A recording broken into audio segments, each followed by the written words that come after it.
Hi, everybody. It's great to see you again. Some of you have changed in the last week or so.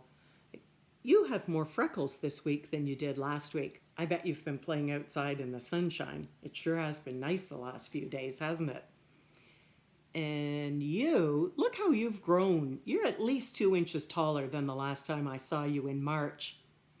I want you to keep thinking about the idea of change. But in the meantime, I'm going to tell you a little story about Jesus.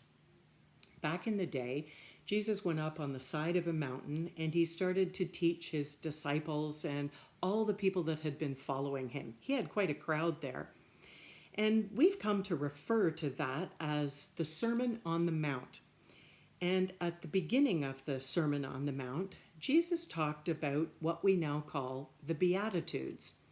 Now that's a big word, and they all start off with, "Blessed is he who does this," or let me show you. I have a beautiful book here about the Beatitudes, and each page names a different one, and they have beautiful artwork and calligraphy. I really enjoy this book. And Jesus said things like, "Blessed are the meek," and "Blessed are they which hunger and thirst after righteousness," after being right and doing good. What else did he say? "Blessed are the pure in heart, for they shall see God.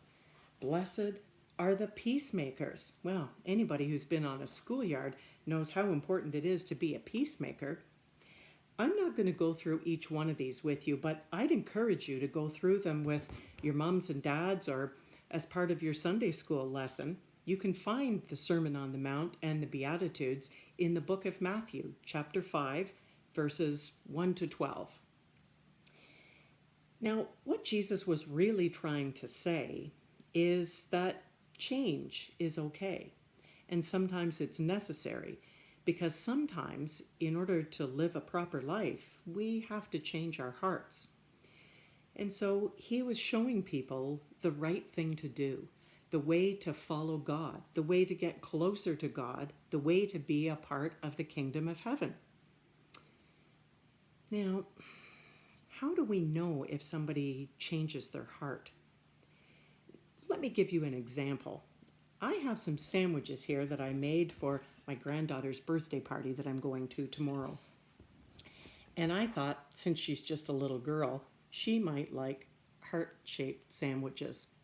Now, sometimes you have to guess what's inside the sandwich. And sometimes the sandwich filling is oozing right out.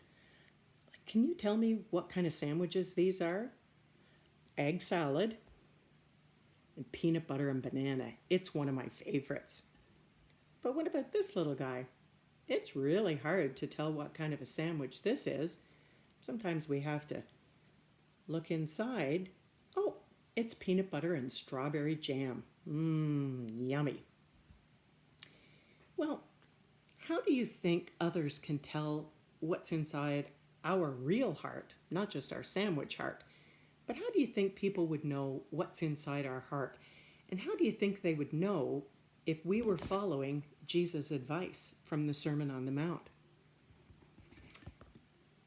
Well, I guess maybe it would be following Jesus' words, following God's word, following the Bible, doing what we learn in Sunday school, listening to our teacher when we're at school, following the advice of our moms and dads and grandparents who've lived a long time and know more than we do.